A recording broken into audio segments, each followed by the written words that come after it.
রাজাদের পাশে থাকত পেশাদার পূর্বভাসবিদ, যারা আকাশ, প্রাণী আর স্বপ্ন থেকে বার্তা বিশ্লেষণ করত। জাদুবিদ্যা শুধু গ্রামগঞ্জেই নয়, ছিল রাজদরবারেও। আশিপু নামের পণ্ডিতরা মন্ত্র আর ঝাড়ফুঁকে স্পেশালিস্ট ছিলেন। তারা চিকিৎসাও করতেন আর প্রেতাত্মাও তাড়াতেন। অন্যদিকে বারু ছিলেন দৈবজ্ঞ, যারা স্বপ্ন, তারার অবস্থান বা প্রাণীর অঙ্গ দেখে ভবিষ্যৎ বলতেন। তারা ছিলেন রাজাদের উপদেষ্টা।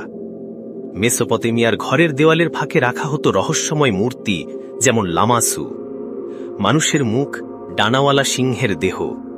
এটি ছিল এক দেবতা যার উপস্থিতিতে পিশাচেরা দূরে থাকত। আর ভয়ঙ্কর লামাস্তু নামে এক রাক্ষসী, যাকে ভয় পেত গর্ভবতী মায়েরা।